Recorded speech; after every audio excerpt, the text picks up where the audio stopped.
Hey, what is up, Fourth Down Fiasco? My name is Madison, and I am dropping in to talk about everything draft drama for this NFL draft that just happened last week. We're talking about situations ranging from the Isaiah Bond situation all the way to interesting information about some of these top 10 draft picks. So I hope you enjoy, and the boys will be back next week. Alright, so the first topic that I have here is disconcerting draftees. And we are starting out with the Isaiah Bond situation. Trigger warning for sexual assault, sexual violence. Getting into the early life of Isaiah Bond, he was born and raised in Beaufort, Georgia. He excelled in his high school career as a dual sport athlete in football and track and field. Bond excelled both athletically and academically in college. He was a key offensive weapon for both Alabama and Texas. He was projected to be drafted very high in this draft, and honestly, I was shocked that he wasn't. Please note that I'm reading this information off of the official affidavit.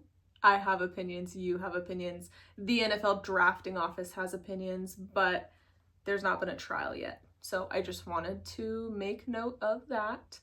Isaiah Bond continues to maintain his innocence and has since sued his accuser. On April 10th, 2025, Bond turned himself in for an outstanding warrant of sexual assault. He posted bond at $25,000 and was released from custody. I couldn't find how long his warrant was outstanding, but it seems like he turned himself in pretty quickly. As reported in the affidavit, officers met with an adult woman who pressed charges against Bond in Dallas on February 6th.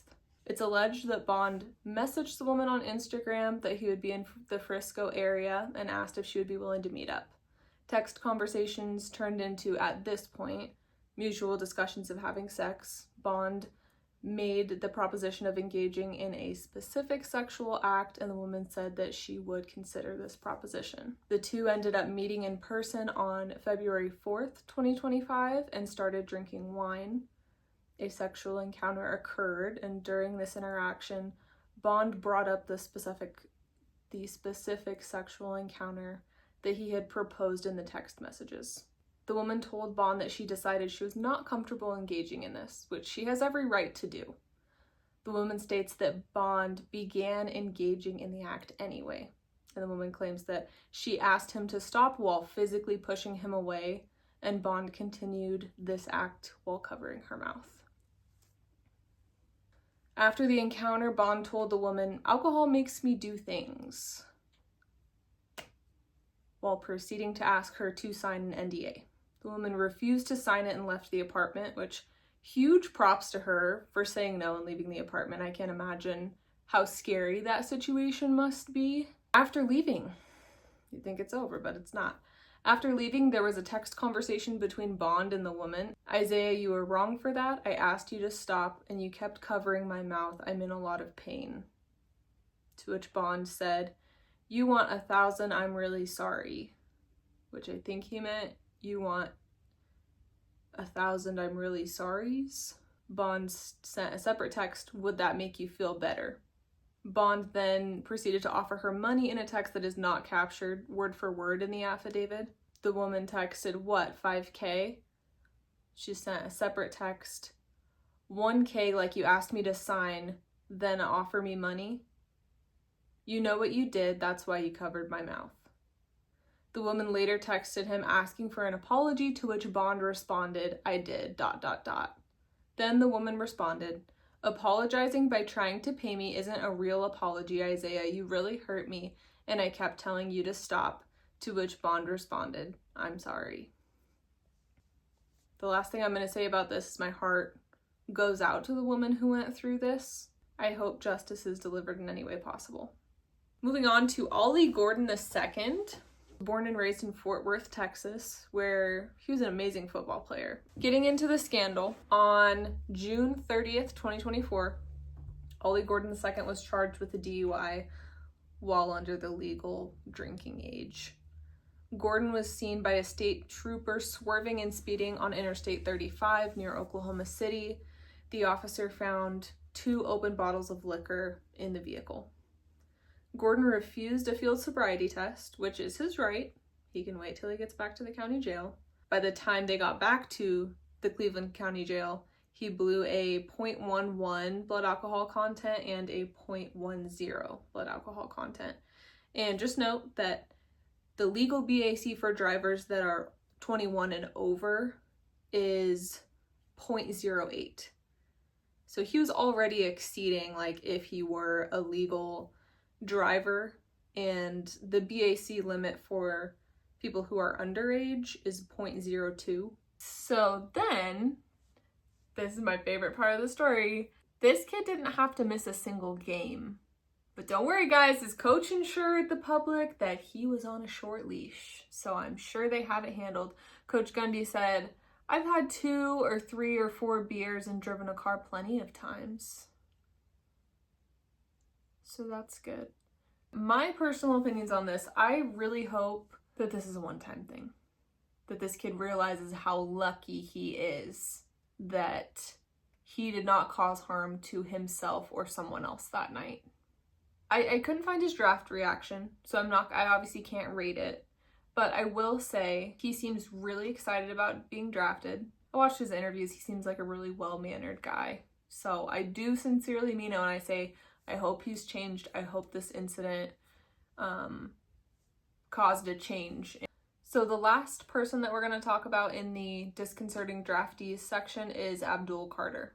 Abdul Carter grew up in the North Philadelphia neighborhood of Huntington Park.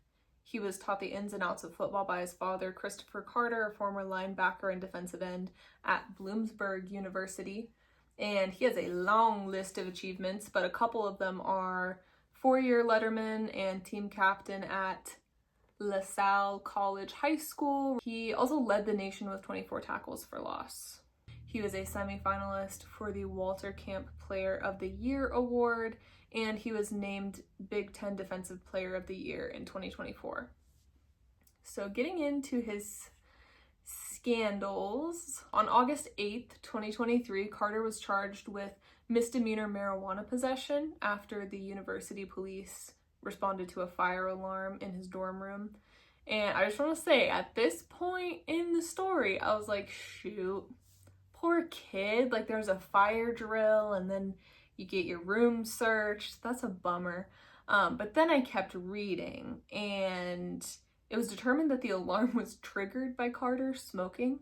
So he confessed to this and surrendered the marijuana to police. The charge was for a small amount, carrying the maximum penalty of 30 days in jail or a $500 fine, which I feel like those are very different options.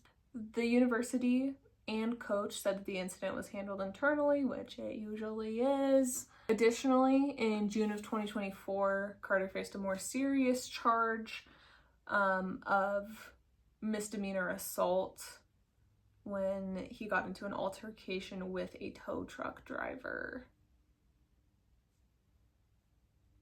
And it's a little bit funny. You have to admit it's a little bit funny. Like, this is a perfectly even keel kid, and then he gets his car towed and he can't take it. The assault did result in a rib fracture for the driver. Carter was accepted into a 1-year accelerated rehabilitative disposition program. I guess this is designed for first-time non-violent offenders. So the successful completion of this program could lead to the dismissal and expungement of the charge. And I tried to look up if, I know that he completed it, but I couldn't figure out if this was expunged from his record or not. You can't punch people.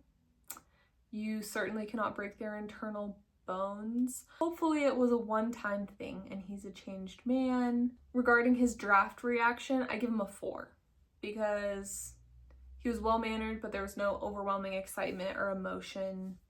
Now we're gonna get into dominant draftees from the top 10 draft picks. I'm gonna start with Cameron Ward because he was the very first overall pick. Getting into his early life, he was born in West Columbia, Texas. Ward was reported to be an all-around good athlete in both football and basketball. Cam played a wing T offense in high school, which limited his passing stats and caused schools to overlook him. Just looking at some of his achievements, Cam Ward concluded his college football career by setting the NCAA Division I record for career passing touchdowns, achieving his 156th touchdown pass in the Pop-Tarts Bowl. He was also honored as the nation's top quarterback by receiving the Davey O'Brien Award in 2024. Just excited to see what he can deliver for the Titans as a first pick. It's always interesting to see how these top picks shake out because anything can happen in the NFL. Draft reaction, I honestly give him a 2. And I get it because like he probably knew that he was going to be first. But I was bored. There wasn't a ton of excitement or emotion on his end. Next, we're going to talk about Will Campbell. So he is an offensive tackle and was chosen 4th overall by the New England Patriots. Just touching on Will's early life, he was born and raised in Monroe, Louisiana. Will grew up in a family that was centered around football. His dad, Brian Campbell, played football in college and just was a huge inspiration to Will. Will earned a 5-star recruit status in high school for his performance as a right and left tackle. Campbell grew up as an LSU fan, so he was ecstatic to be able to play for them, which is really cool. He's got a long list of achievements, a couple of them being first-team All-American honors, SEC Jacobs blocking trophy, and he was a Lombardi Award finalist. Personal opinions, this is just a kid that you want to root for. You know, he's a beast on the field, he's excelling academically, he's very well-mannered and humble while still acknowledging how hard he worked to get to this position. We were worried that he was going to drop significantly in this draft class, which I guess you could argue he did drop because he didn't go top 3, but at the combine, his arms measured at 32 5/8 inches, and I guess scouts typically want to see 33 inches. As a casual, I think that's stupid. So we'll see if that ends up being a problem for him, having slightly shorter arms than other guys in the league.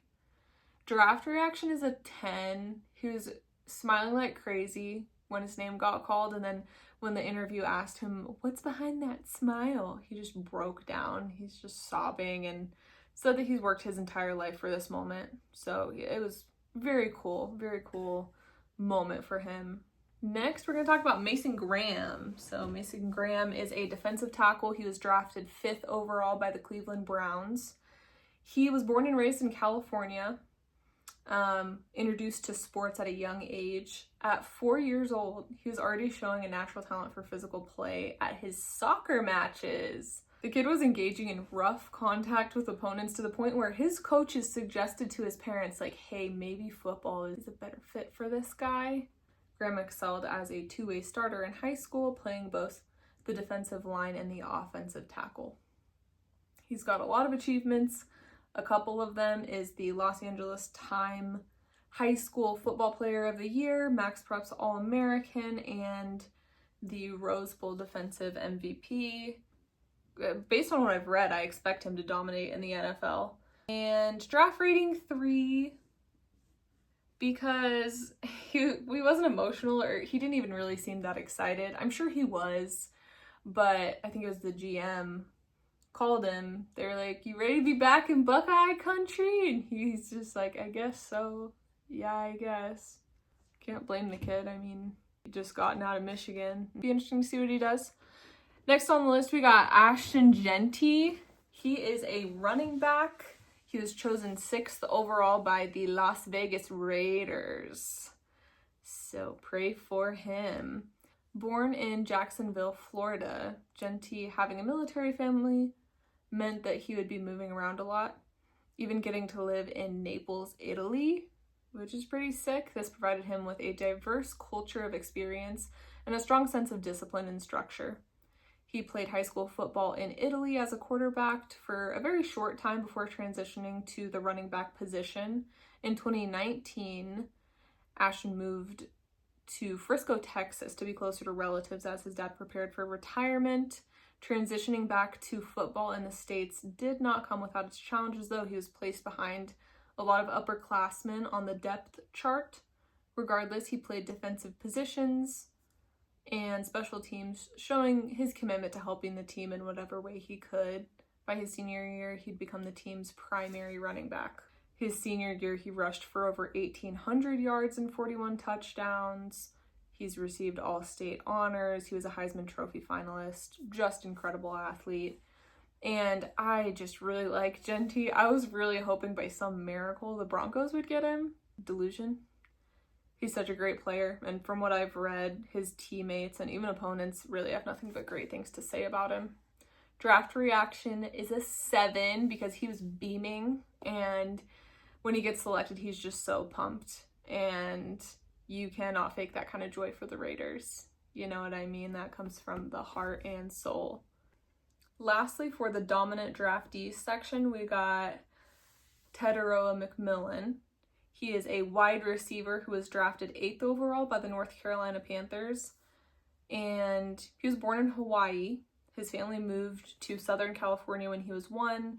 He attended Severite High School in Anaheim, California, where he excelled as a dual sport athlete, which is more like a tri-sport athlete because he did football, basketball, and volleyball. He's got a lot of achievements, including in volleyball, he set a school record for kills. He was the Polynesian College Football Player of the Year and the Walter Camp Second Team All-American 2024. And I included him just because I saw a lot of draft projections before the draft happened that he would go first. And I was just interested to know more about him. Draft reaction, 6. He looks excited, he's smiling, but nothing crazy.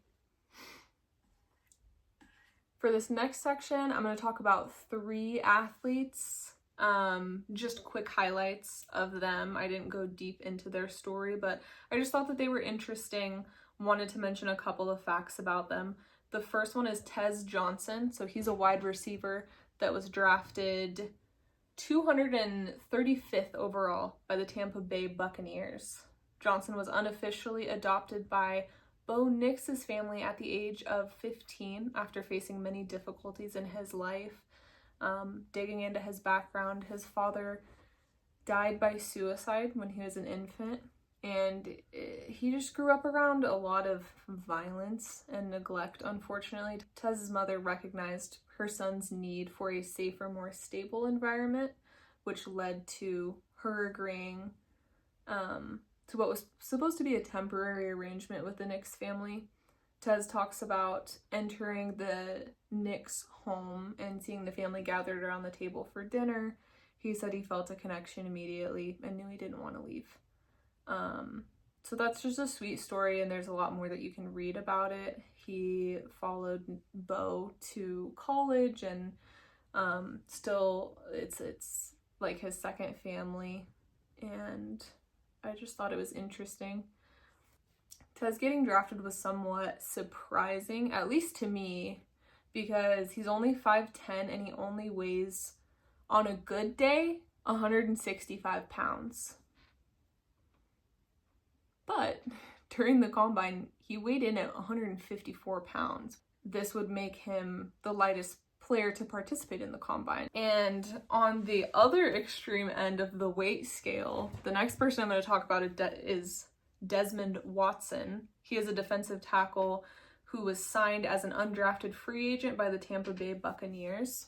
The most notable thing about Desmond Watson is just his physique. He's standing at 6'6" tall and weighing 464 pounds. He's the heaviest player in NFL history, you guys. Despite his weight, he showcased impressive athleticism at Florida. His 40-yard dash was 5.93 seconds. I don't know what to compare that to. That sounds fast to me for somebody of that physique. It'll be interesting to see how he performs in the NFL. Just wanted to make note of that. And the last one for this section is Caleb Lawner. So he is a tight end that was drafted 141st overall by the Denver Broncos. And he was previously at BYU, Baylor, and the Utah Utes doing basketball.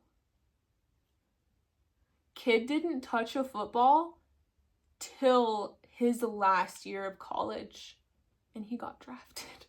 Isn't that insane? Launer started college at University of Utah with the intention of playing basketball, which is exactly what he did for 4 years as a BYU Cougar and a Baylor Bear. In 2024, he decided to switch sports at the collegiate level and started as a tight end for Utah Utes. In this kid's total of 12 football games in all of high school, all of college, he had 4 receptions, 54 receiving yards, 4 touchdowns, and 1 2-point conversion. That's pretty wild. The Broncos are excited to see what they can mold out of this kid with just the talent that he's shown so far.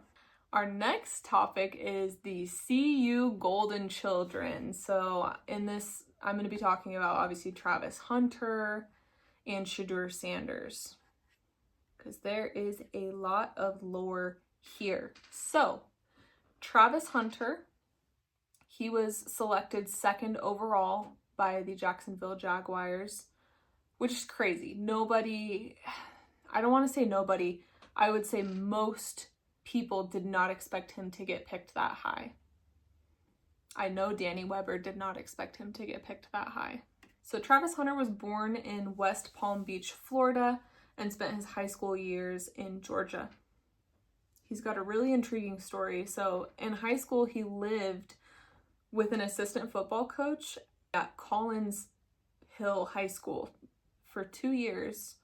I read that the reason for this, why he was living with his coach, is because Hunter's mom initially moved to Georgia in search of better opportunities. So the family was reportedly facing financial challenges around the time of the move. They were staying in friends' houses and different hotels, and Travis said that he recognized his need for stability and consistency. He asked his coach if he could live with him. The assistant coach is also largely credited for Hunter's personal and athletic development.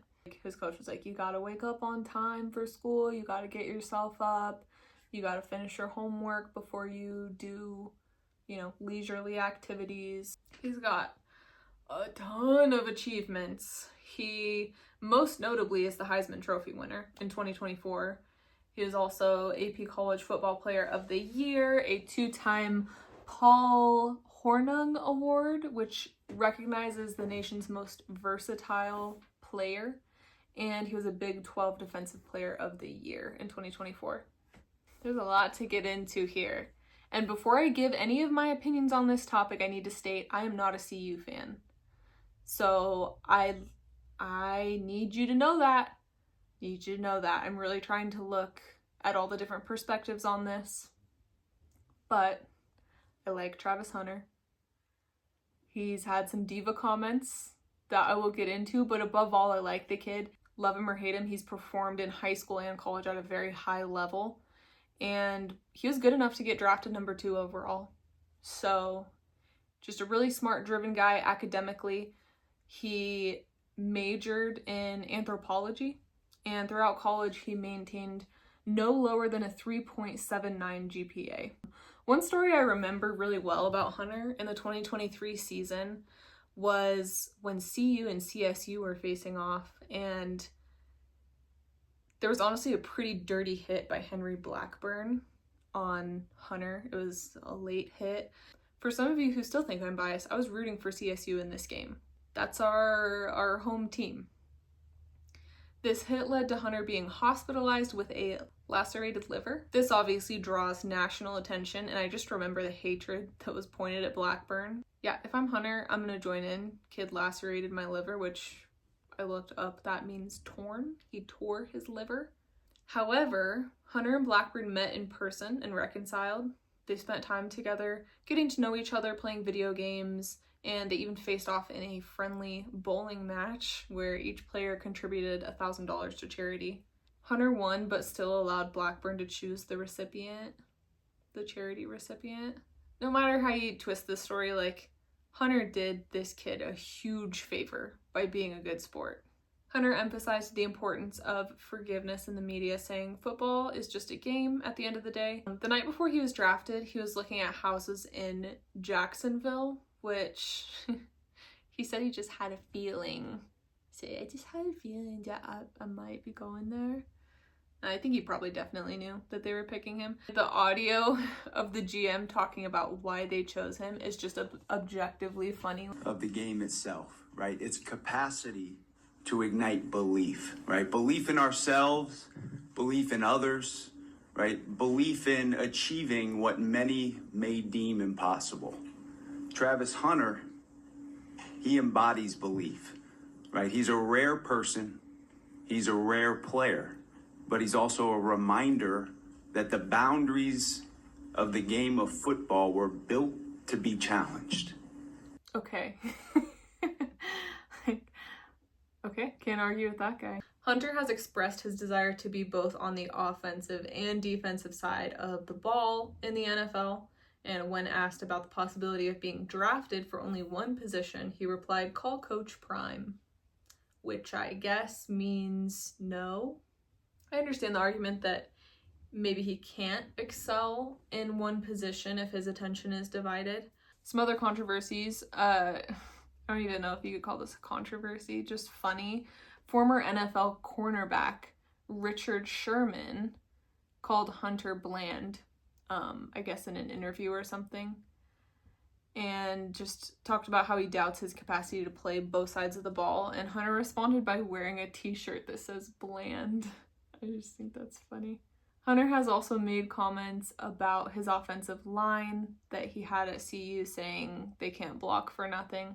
I mean, this definitely isn't a good look to talk poorly about your teammates, but for what it's worth, CU's offensive line is notably bad. I would rank his draft reaction a 6.5 because he was obviously super excited. He had a big smile, but he also knew what was going to happen, you know, and I think that takes away some of the emotion. Next, we got Mr. Shedeur Sanders. He was drafted 144th overall, so he was 6th in the 5th round. He's a quarterback that got drafted by the Cleveland Browns. We're gonna get into his draft, but first I want to talk about his early life. He was born in Tyler, Texas, to Pro Football Hall of Fame cornerback Deion Sanders and mom Pillar Sanders. Shedeur was raised in a sports-centric environment from a young age. Shedeur attended Trinity Christian School in Cedar Hill, Texas, where Deion served as the offensive coordinator. Initially committing to Florida Atlantic University, which I didn't know that, Shedeur flipped his commitment to Jackson State University after his father was appointed as the head coach, which you'll notice a theme here. He then transferred to CU at the end of 2022 after Deion was appointed as the Buffs head coach. Shedeur was immediately named the starting QB for the team. Regardless of how you feel about this kid, the Sanders name has helped him a lot. And it's helped him get a lot of different opportunities. However, it may also be the reason why he was drafted so low. And we'll get into that. A couple of his achievements. He is currently, statistically, the most accurate college quarterback in history. He holds the all-time record for career completion percentage at 71.8%. He set a school record by passing for 510 yards and 4 touchdowns in a 45-42 victory against TCU. Let's get into the controversies, shall we?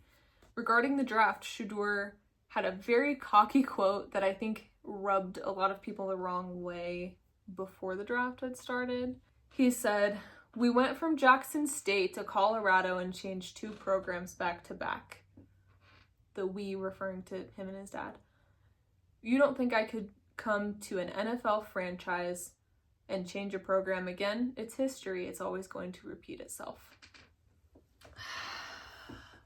I don't like it, and it's very egotistical, and as many good qualities that Deion instilled in his kids, I think he really missed the humble part, unfortunately, and it's an extremely tall order to change the DNA of a professional NFL team.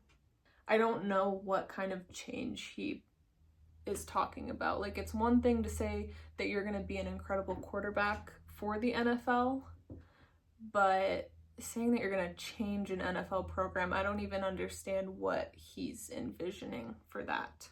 Sanders also skipped mandatory meetings to attend a fashion show in Paris, This was signed off by Dion. Dion has made statements that there are certain teams that he would not allow his son to play at in the NFL. And just the arrogance rolling off of that sentence is crazy. I honestly think that it sucks that Shedeur got picked so low, because I do think he's going to outperform at least a couple of quarterbacks that got picked before him. But I do understand teams not wanting to deal with Dion. Just not wanting to answer to him every single time they need to bench him or every single time they make a decision that he doesn't agree with. Dion has even tweeted at people saying, "My son is getting drafted in the first round. What's your son doing?" I don't want to get too deep into it, but as I mentioned before, the CU offensive line was very, very bad, which debatably is at least a part of the reason why Shedeur got drafted so low, because a very, very bad offensive line leads to sacks, which Shedeur has taken a lot of at CU. And as a scout, you're typically not going to dig into the reason why a quarterback is getting sacked. You're not going to dig into if it's their fault. It falls on them. And I believe that reason, along with his family name, is a big reason why he was picked so late in the draft. I'm not saying his ego doesn't play a role in it, but let's be real, the NFL is happy to look the other way. I don't think that some of his comments early in the draft is what set everybody off. I really don't. Another note from the draft drama here, Jax Ulbrich, I think is how it's pronounced. He's the 21-year-old son of Atlanta Falcons defensive coordinator Jeff Ulbrich. I hope I said that right. Jax got Sanders' number from his father's iPad and pretended to be New Orleans Saints GM Mickey Loomis. He was pranking Shedeur to think that he had been drafted. The NFL fined the Falcons for $250,000, and the defensive coordinator had to pay $100,000 of that for failing to keep Sanders' information private.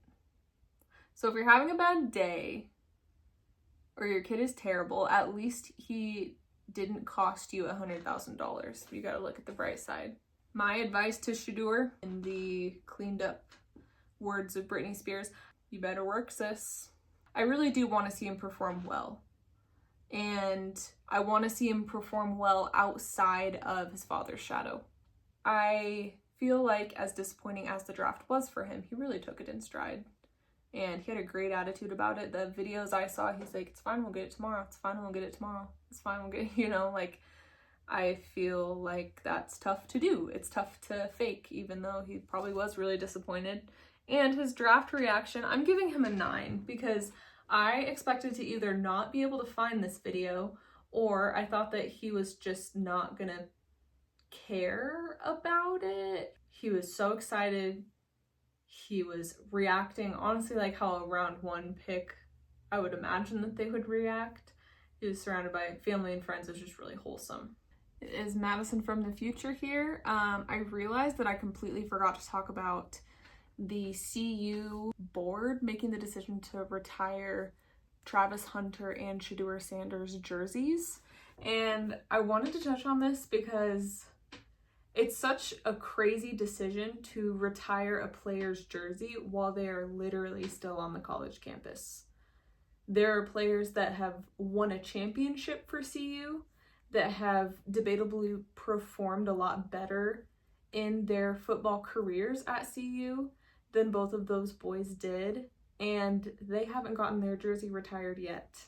Yeah, it would feel like a slap in the face. How I understand it is, I think Dion knows that once he is no longer a coach for CU, it will not be a priority for CU to retire their jerseys, and I think he's trying to do it now. And that's not even necessarily the boys' fault, but it's another controversy that surrounds them. For the end of this episode, we are gonna get into the segment Beyond the Pick, and these are just stories that are bigger than football. We'll say that. The first one I want to talk about is just a wholesome The first one I want to talk about is Benjamin Morrison. So he's a cornerback that was drafted 53rd overall by the Tampa Bay Buccaneers.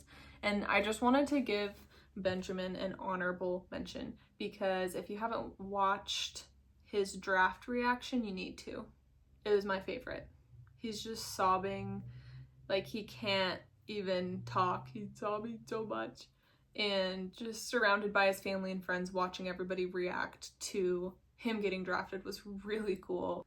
This next one is Derek Harmon. He is a defensive tackle who was selected 21st overall by the Pittsburgh Steelers. After Harmon was drafted, he rushed to the hospital to share his accomplishment with his mom. The sources I found says that he did make it and got to tell his mom about getting drafted, but a couple of hours later, Harmon's mom, Tiffany Sane, passed away. She'd been on life support after a debilitating stroke in 2022 that left her partially paralyzed. Despite these challenges, she was a constant source of support and motivation for her son, and Harmon used his college endorsement earnings to purchase a wheelchair-accessible van for her. In the words of Derek Harmon, "She's the reason why I'm here. She's the one that did everything for me to get to this point. I love you, Mom. Everything I do is for you. I'm forever grateful." It's very heartwarming that she seemed to like hang on, until her son got drafted. So I just thought that was really special, and I wish him nothing but success in his NFL career. And the last story that I'm going to talk about is a tough one. Trigger warning for death and suicide. We're going to talk about Kyren Lacy. So Kyren Lacy is a wide receiver who played for the University of Louisiana at Lafayette and LSU. Kyren Lacy was an incredible wide receiver for LSU. Upon researching the story, I watched a lot of his film, and man, this kid was a blast to watch. Like, his highlights are crazy. I wish his life had turned out differently and we could have heard his name called the other night. But instead, I'm talking about a very different fate that Lacy met that ended in his younger brother speaking at his funeral. On December 17th, 2024, Lacy was involved in a fatal hit-and-run accident on Louisiana Highway 20. According to state police, Lacy was speeding in his Dodge Charger, illegally passing multiple vehicles in a no-passing zone. This maneuver led to a chain reaction crash, resulting in the death of a 78-year-old man. After this incident, the NFL revoked Lacy's invitation to the 2025 NFL Draft, and the NFL was criticized for making this decision before his trial has happened. This is one of those things, like, I don't even really want to get into the semantics of it because it doesn't do anything. Reports indicate that on April 12th, 2025, he had allegedly discharged a firearm during a domestic dispute, leading to a police chase. The police chase tragically led to Kyren Lacy crashing his car and committing suicide by gunshot wound. This is an incredibly tragic tale. 2 lives were lost at the end of the day. And my heart goes out to Herman Hall, who is the 78-year-old man who ultimately passed away because of Lacy's decision to drive recklessly and flee the scene. My heart also goes out to the Lacy family who lost their son. And I want to end the episode with a clip of Kyren Lacy's little brother talking about who his brother was to him. Thank you so much for watching. That's on a little half roll. He'll fire again, and Lacy, I think he got a foot. Lacy in motion.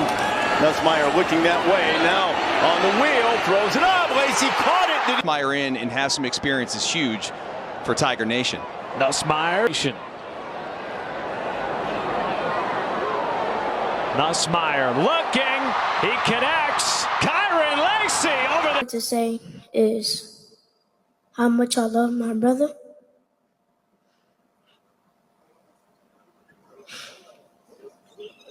Talk to him, baby. Talk to him, Kyrie. Talk to him for Kyrie. Talk to him, baby. Tell him how much you love your brother. Tell him. He was the best brother I ever had. I thank God that he supported him. Thank y'all for supporting my brother. And I love all y'all. The speed maybe of his teammate Hilton, but physical, strong, just so good at contested catches, so savvy.